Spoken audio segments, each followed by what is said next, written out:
بسم اللہ الرحمن الرحیم۔ بستی کتنی دور بسالی دل میں بسنے والوں نے، قسط نہ ہم۔ تحریر سید شمشاد احمد ناصر صاحب، مبلغ سلسلہ، امریکہ۔ مکرم مولانا محمد صدیق گرداسپوری صاحب۔ جامعہ میں تعلیم کے دوران تو مکرم مولانا محمد صدیق گرداسپوری صاحب سے کوئی شناسائی نہ تھی، البتہ ان کا نام سنا ہوا تھا۔ اس کے بعد جب خاکسار گھانا گیا تو بیرون دنیا اور خصوصاً مغربی افریقہ کے ممالک میں خدمات سلسلہ بجا لانے والے مبلغین کا ذکر آپس میں ہوتا رہتا تھا، اور الفضل اور ماہانہ تحریک جدید سے بھی بیرونی ممالک میں کام کرنے والے مبلغین کی مساعی کے بارے میں پتہ چلتا تھا۔ گھانا میں خدمات بجا لانے کے بعد خاکسار کی تقرری سیرالیون مغربی افریقہ میں ہوئی۔ اس وقت 3 مبلغین کی تقرریاں ہوئی تھیں۔ گھانا سے مکرم حمید احمد ظفر صاحب، جو کماسی مشن میں خدمات بجا لا رہے تھے، ان کے بارے میں اطلاع آئی کہ وہ پاکستان واپس جائیں اور وہاں سے فیملی ساتھ لے کر نائجیریا کے لیے روانہ ہوں۔ مکرم غلام احمد خادم صاحب کا نائجیریا کے لیے تقرر ہوا۔ تیسرا خاکسار تھا، جس کے بارے میں مکرم عبدالوہاب بن آدم صاحب نے بتایا کہ Shamshad proceed to Sierra Leone, his family shall be sent in Sierra Leone۔ پہلا مرحلہ سیرالیون کے ویزا کا حصول تھا۔ جب سیرالیون مشن کو خاکسار کے تقرر اور وہاں میری فیملی کی آمد کی اطلاع ملی تو انہوں نے مرکز کو سیرالیون مشن کے مالی حالات کی وجہ سے کچھ پریشانی کا اظہار کیا۔ اس حوالے سے مکرم امیر صاحب سیرالیون مولانا محمد صدیق صاحب گرداسپوری نے مرکز سے خط و خطابت کی، جس میں 2-3 ماہ کا عرصہ لگ گیا۔ تاہم مرکز نے انہیں اطلاع دی کہ حضور رحمہ اللہ تعالیٰ نے فیصلے کو برقرار رکھا ہے۔ چنانچہ سیرالیون میں خاکسار کے ویزا کے حصول کی کارروائی کا آغاز ہوا۔ گھانا میں خاکسار روانگی کے وقت کو فوریڈوا ایسٹرن ریجن میں متعین تھا۔ چنانچہ میری سیرالیون روانگی کی تیاری مکمل ہونے پر مکرم رئیس علی آیو صاحب صدر جماعت سمیت تمام احباب نے بہت محبت کے ساتھ خاکسار کو رخصت کیا۔ مولانا محمد صدیق صاحب گرداسپوری، امیر و مشنری انچارج، اپنے ایک ساتھی کے ساتھ خاکسار کو فری ٹاؤن سیرالیون کے لنگی ایئرپورٹ پر لینے آئے ہوئے تھے۔ ایئرپورٹ سے بذریعہ کار اور فیری فری ٹاؤن کے مشن ہاؤس پہنچے، جہاں 2-3 دن محترم امیر صاحب کے ساتھ ہیڈ کوارٹر میں گزارے۔ اس دوران آپ کے ساتھ ایک دن قریبی شہر میں تربیتی و تبلیغی جماعتی دورہ پر بھی جانے کا موقع ملا۔ بعد ازاں خاکسار کا تقرر نارتھ ریجن کے شہر مقبور کا میں کیا گیا۔ سیرالیون میں پہلے چند دن کھانے کا بڑا مسئلہ رہا۔ یہاں پر جو ڈبل روٹی ملتی تھی وہ میدے کی بنی ہوتی، پھر ابلے ہوئے چاول کے ساتھ ایک قسم کا سالن جسے پلاسس کہتے ہیں ہوتا، جس میں شکر قندی کے پتے، کچھ وہاں کے گرین پتے، کساوا کے پتے کا سالن اور مرغی اور گوشت کھال سمیت ڈالتے تھے، اور قسم قسم کی دیگر سبزیاں بھی جیسے ٹماٹر، مرچیں اور بھنڈی وغیرہ بھی ڈال لیتے تھے۔ اس سالن میں پام آئل بھی ڈالتے، جس کی وجہ سے سالن کا رنگ انتہائی سرخ ہو جاتا اور اسے کھانے کو طبیعت مائل ہی نہ ہوتی تھی۔ کچھ دن تو ایسے ہی نیم فاقہ کشی میں گزارے۔ پھر ایک دن محترم مولانا محمد صدیق صاحب گرداسپوری فرمانے لگے کہ شمشاد دیکھو، یہاں پر کھانا یہی ملنا ہے، اسے چاہے آج کھانا شروع کر دو، چاہے کل یا پرسوں، یہ تمہاری اپنی مرضی ہے، مگر ملے گا یہی۔ بس پھر کیا تھا، اب یہ کھانا ایسا مزیدار لگا کہ سیرالیون کو چھوڑے ہوئے آج 38 سال کا عرصہ گزر چکا ہے، مگر یہ کھانا اب بھی مزیدار لگتا ہے، اور یہاں امریکہ میں بھی اگر کوئی سیرالیونین پکا کر گھر بھجوا دے تو خاکسار بڑے شوق سے کھاتا ہے۔ بہرحال یہ تو ایک ضمنی مگر ضروری بات تھی۔ مولانا محمد صدیق صاحب گرداسپوری مجھے خود گاڑی میں فری ٹاؤن سے مقبور کا مشن ہاؤس چھوڑنے آئے۔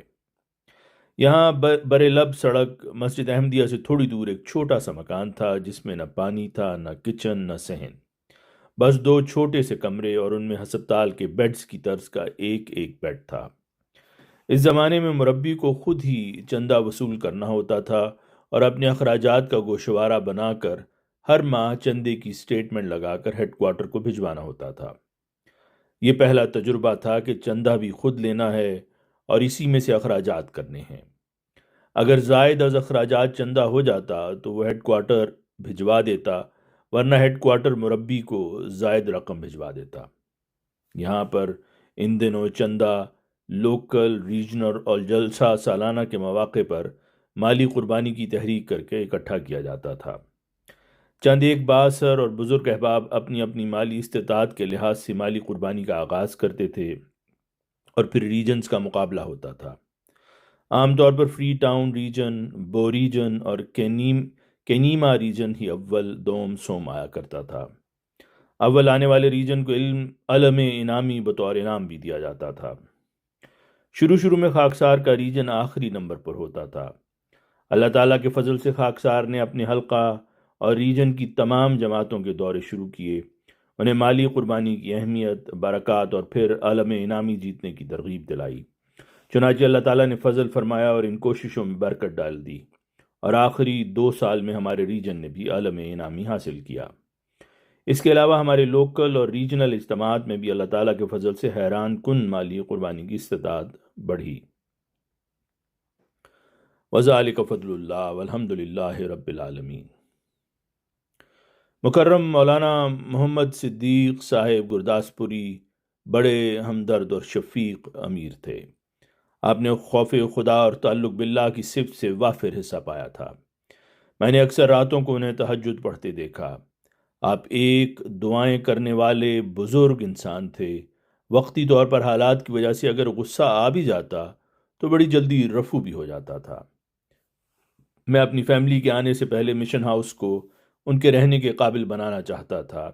چنانچہ برآمدہ کو باپردہ بنانے، پانی کے لیے کنواں کھدوانے اور صحن کے پیچھے ایک دیوار بنانے کے لیے تخمینہ لگا کر مکرم امیر صاحب کو دیا گیا، جو آپ نے ازراہ شفقت منظور فرمایا، لیکن ساتھ یہ ہدایت بھی دی کہ چندے میں اضافہ کیا جائے۔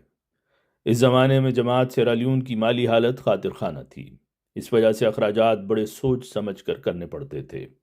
جائز ضرورتوں کے لیے بھی بڑا لمبا عرصہ انتظار کرنا پڑتا تھا۔ ایک دفعہ خاکسار گرمی کے موسم میں قریباً 1.5 میل دور پیدل چل کر علاقہ کے ہائی کمشنر کو ملنے گیا۔ جب ان کے دفتر پہنچا تو پتہ لگا کہ وہ کہیں دورے پر گئے ہیں۔ خاکسار پھر اسی طرح پیدل چل کر واپس مشن ہاؤس آیا۔ گرمی بہت زیادہ تھی، اس سے قدرے طبیعت بھی خراب ہو گئی۔ ان دنوں شہر میں فون کی سہولت موجود تھی۔ خاکسار نے ایک احمدی دوست مسٹر کمارا صاحب سے درخواست کی کہ اس طرح حکومتی افسران کو ملنے جانا ہوتا ہے اور جب وہ نہیں مل پاتے تو وقت کا ضیاع ہوتا ہے اور پریشانی الگ، اس لیے آپ مشن ہاؤس میں فون لگوا دیں۔ ان دنوں 80 لیون ٹوٹل فون لگوانے کے اخراجات آئے تھے۔ خاکسار نے تحریک کی اور مسٹر کمارا صاحب نے حامی بھر لی۔ فون لگانے والوں کا دفتر بھی ان کے گھر کے ساتھ ہی تھا۔ انہوں نے انہیں کہہ دیا کہ ہمارے مشن میں جا کر فون کا کنیکشن لگا دیں۔ چنانچہ فون کا کنیکشن لگ گیا۔ خاکسار نے برکت کے طور پر سب سے پہلے امیر مولانا محمد صدیق صاحب کو فون کیا اور مشن میں فون لگنے کی خوشخبری سنائی۔ محترم امیر صاحب مجھ سے ناراض ہو گئے کہ آپ نے فون کیوں لگوایا، اس سے اخراجات بڑھ جائیں گے۔ میں نے بھی چونکہ فون لگوانے سے پہلے اجازت نہ لی تھی، اس لیے مجھے محترم امیر صاحب کی بات سے شدید پریشانی ہوئی اور اسی پریشانی میں بخار اور نہایت کمزوری ہو گئی۔ ابھی اس واقعے پر 2 دن گزرے تھے کہ ڈاکٹر ساجد احمد صاحب جو مسنگبی ہسپتال کے انچارج تھے، وہ اچانک مجھ سے ملنے کے لیے آ گئے۔ انہوں نے جب میری حالت غیر دیکھی اور سبب پوچھا تو خاکسار نے انہیں سب کچھ بتا دیا۔ وہ خاموشی سے سنتے رہے اور مجھے کہنے لگے کہ میں نے ساتھ کے شہر مکینی میں دوائیاں لینے جانا ہے، میں دوائیاں لے کر واپس آتا ہوں۔ مکینی 6 میل کے فاصلے پر تھا۔ مکرم ڈاکٹر صاحب مجھے انجیکشن اور دوائی وغیرہ دے کر مکینی چلے گئے اور پھر 3-4 گھنٹے بعد واپس آئے اور کہنے لگے کہ انشاءاللہ آپ کی طبیعت بہتر ہو جائے گی، فکر نہ کریں۔ یہ کہہ کر مسنگبی واپس اپنے ہسپتال چلے گئے۔ ابھی شام کا اندھیرا ہونے ہی والا تھا کہ ہمارے مشن ہاؤس کے باہر کار آ کر رکی۔ دیکھا تو محترم امیر صاحب فری ٹاؤن سے تشریف لائے اور آتے ہی مزاج پرسی فرمائی اور بڑے ہی عجز و انکسار سے کہنے لگے کہ میری باتوں کا مطلب پریشان کرنا نہ تھا، بس مشن کی مالی حالت ہی کچھ ایسی ہے کہ ہر وقت یہی فکر رہتا ہے کہ اخراجات کس طرح پورے ہوں گے۔ آپ فکر نہ کریں، جو ہونا تھا ہو گیا۔ بعد میں معلوم ہوا کہ مکرم ڈاکٹر ساجد احمد صاحب جب مکینی گئے تھے تو وہاں سے ہی انہوں نے محترم امیر صاحب کو فون کر کے میری حالت کا بتا دیا تھا، جس پر آپ فوری طور پر وہاں سے خاکسار کی عیادت کے لیے تشریف لے آئے۔ جیسا کہ میں اوپر ذکر کر چکا ہوں کہ محترم مولانا محمد صدیق صاحب بہت ہمدرد، نرم مزاج اور ولی اللہ بزرگ تھے۔ بس مشن کی مالی حالت ہی اس وقت کچھ ایسی تھی کہ احتیاط کرنی پڑتی تھی۔ تاہم یہ ایک واقعہ ان کی ایک مبلغ کے ساتھ ہمدردی پر بھی دلالت کرتا ہے۔ اللہ تعالیٰ انہیں جزائے خیر عطا فرمائے۔ جب آپ سیرا لیون سے مشن سے الوداع ہو کر ربوہ واپس تشریف لے گئے تو آپ نے بطور نائب وکیل التبشیر خدمات سر انجام دیں۔ خاکسار کا ان کے ساتھ محبت کا تعلق قائم رہا اور بذریعہ خط و کتابت رابطہ رہتا۔ آپ ازراہ شفقت میرے ہر خط کا جواب دیتے۔ آپ چونکہ امریکہ میں بھی امیر رہے تھے، اس لیے گاہے گاہے یہاں کی جماعتوں کے افراد کے حالات بھی دریافت فرماتے رہتے اور اپنی قیمتی نصائح سے بھی نوازتے تھے۔ جب حضرت صاحبزادہ مرزا مظفر احمد صاحب کی وفات ہوئی تب بھی آپ نے خاکسار کو تعزیتی خط لکھا اور ان کے بارے میں اپنی یادداشتوں پر مشتمل الفضل میں مضمون بھی لکھا۔ اسی طرح محترم برادر مظفر احمد صاحب ظفر نائب امیر کی وفات پر بھی آپ نے ایسا ہی کیا۔ آپ نے 87 سال کی عمر میں ربوہ میں وفات پائی۔ آپ کی ساری زندگی خدمات دینیہ اور اطاعت خلافت سے معمور ہے۔ آپ منکسر المزاج، بے نفس، بے ریا، محنتی اور خاموش خدمت گزار وجود تھے۔ گہرا علم اور تحریر کا ذوق تھا۔ روزنامہ الفضل 19 فروری سن 2015 صفحہ 7 پر آپ کے حوالے سے یہ لکھتا ہے کہ حضرت خلیفۃ المسیح الثالث رحمہ اللہ نے مقام نعیم پر فائز افریقہ کے مربیان کا تذکرہ فرمایا تو آپ کو بھی ان خوش قسمت مربیان میں شامل فرمایا۔ اطاعت امام اور اطاعت نظام آپ کی سیرت کا حسین پہلو ہے۔ آپ عبادت گزار، 5 وقتہ نمازی اور تہجد میں کبھی ناغہ نہ کرتے تھے۔ باقی انشاءاللہ آئندہ۔